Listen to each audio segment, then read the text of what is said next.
Okay, so today we're going to talk about motion problems some more. We've been working on motion, but today we're going to target some free response practice. So our first problem comes from the 1998 AB question 3. This was no calculator. We have a graph given here which has velocity in feet per second over time in seconds. And then we also have a table of values with the points that are plotted on the graph given as coordinate pairs, time in seconds, velocity in feet per second. So the prompt says, the graph of the velocity v of t in feet per second of a car traveling on a straight road for times from 0 to 50 inclusive is shown above. The table of values for v of t at 5-second intervals of time is shown to the right of the graph. During what time intervals is the acceleration of the car positive? Give a reason for your answer. So remember, the derivative of the velocity is equal to the acceleration. Looking at a graph, the derivative would be represented as the slope. So we're looking at where the slope of the velocity, v of t, is positive. That's where our acceleration is going to be positive. And where does that occur? Well, it starts at 0, and it's positive till we get to 35. So 0 to 35. We're looking at intervals of time in interval notation. And then it goes down, negative slope, till 45. And then again, it turns around and it has a positive slope from 45 to 50. Okay, part B says, find the average acceleration of the car in feet per second squared over the time interval from 0 to 50. Average acceleration is a note card. It's equal to the final velocity minus the initial velocity divided by the final time over the initial time. It's basically your slope formula. So we're going to say v of 50 minus v of 0 divided by 50 minus 0. These values are in the table. V of 50 is 72. V of 0 is 0 over 50. And this is a no calculator problem, so simplify at your own risk. They're going to take your final answer as your answer. Answers are not required to be simplified, so I would leave it like this. Also, units are never required on the AP exam unless they tell you in the problem to include units on your answer. If they are included, they're considered to be part of your answer and they're graded along with the answer. So if you had the correct answer with incorrect units next to it, your answer would be wrong. It does here tell you what units the answer is in, so it's not necessary to include them. This would be your answer. Okay, part C. Find one approximation for the acceleration of the car in feet per second square at time equals 40. Show the computations you used to arrive at your answer. So when it says one approximation, that means there's more than one approximation that would be counted correct. Acceleration is the derivative of velocity or the slope of the velocity. So we can just pick 2 points from this table, find the slope, and that could be an approximation. We're wanting it to be at this time 40, so I would strongly recommend using that as one of your 2 points. You could choose the one with 35 and 40 or 40 and 45. It really shouldn't matter at all. Either one is fine. I'm going to just go ahead and go 40 and 45. So we're going to say slope v of 45 minus v of 40 divided by 45 minus 40. And we're going to get these numbers out of the table. So 40 has a velocity of 75 and 45 has a velocity of 60. So we're going to go, 45 goes first. So 60 minus 75 divided by 5. And let's see, that's negative 15 divided by 5, which equals -3. And the units are feet per second square. You don't have to include the units on your answer, so this would be my answer. It would have also been correct to choose 35 and 40. It would also be correct to choose 35 and 45. Anything further than that would not really be considered a reasonable approximation based upon the data given. All right.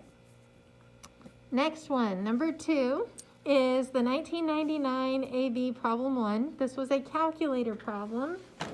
Grab my calculator.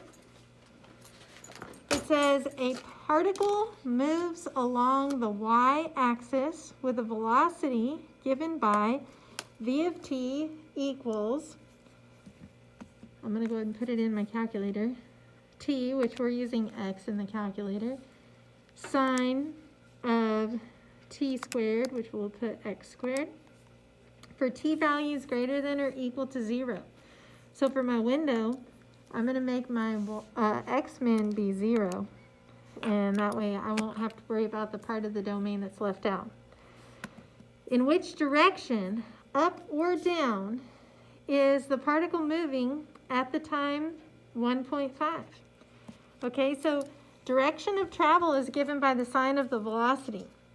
So I just really need to find what sign the velocity is at the time value 1.5. Now, since I put this in y1 on my home screen, I can go alpha trace and then press y1 and then parentheses 1.5. This is like doing f of x. This evaluates the function at that given x value.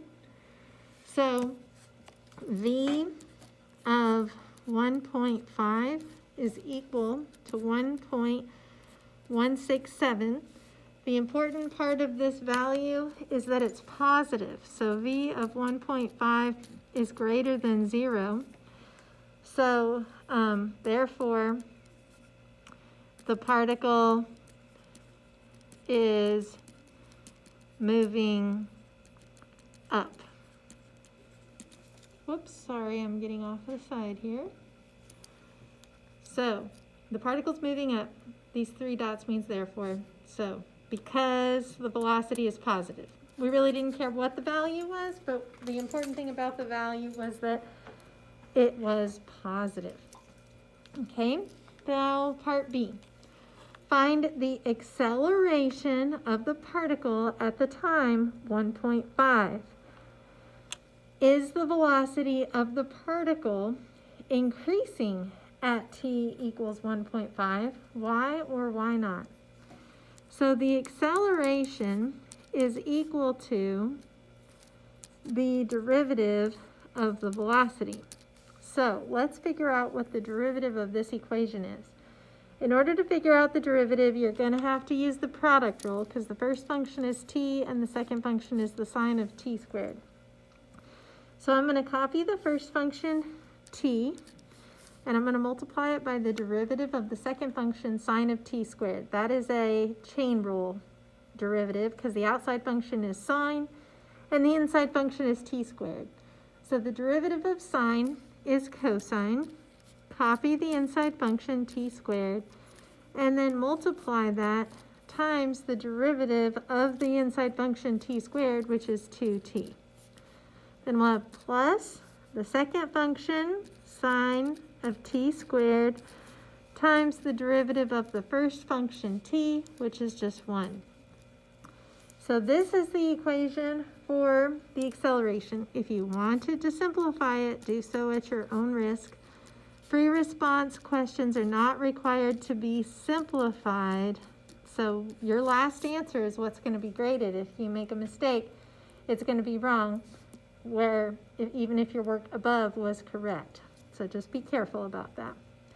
So this is the acceleration of the particle in general. We need the acceleration at the time 1.5. So I need a of 1.5, which is v prime of 1.5, which I can do by subbing in 1.5 for the t's here and putting that in my calculator.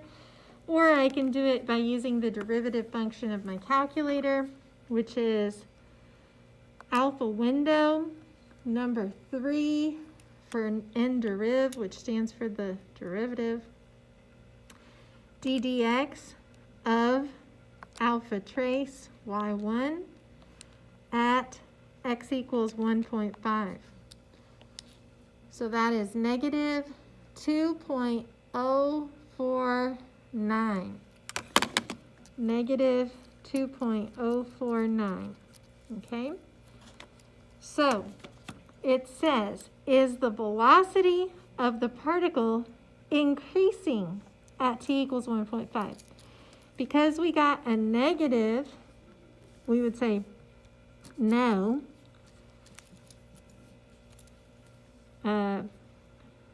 V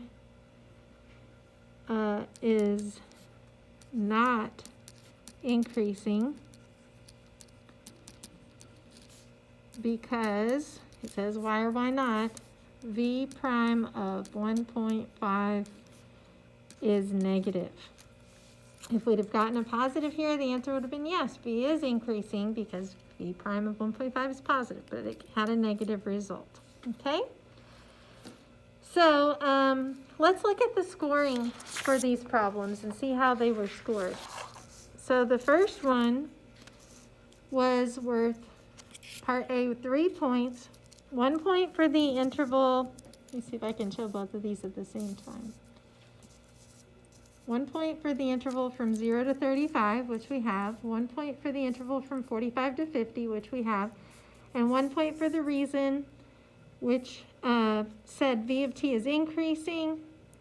The slope is positive, means the same thing. And they told this reader to ignore the inclusion of endpoints. So if you would have used brackets, they would have counted that. I never do brackets on intervals because it's kind of a point of contention amongst different mathematicians. Different textbooks define those as in different ways of whether they should be included or not. I was taught they should not be, and that's a widely accepted viewpoint. Okay, B, that said just 1 point for the answer. So 72 over 50 is what they have for the answer. That's what we have. You just get 1 point. I would show the work though, but it didn't earn a point on this particular assessment. Then on part C, you got 1 point for your method, which means you had to show your work, and 1 point for your answer.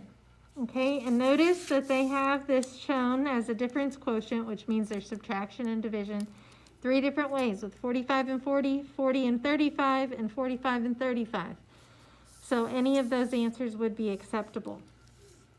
And it says, note 0 out of the 2 points if the first point is not earned. In other words, if all you wrote down is -3, you get no points, even though that answer was okay. You have to show your method to get your answer point. They could have graded B that way as well, but they did not. So keep in mind, on the free response questions, they are looking for work. So you should have work shown. Okay, for the second problem, it's 1 point for the answer and the reason, up because the velocity was positive. We have up, and we have because that velocity at 1.5 is positive. So we would have gotten that point.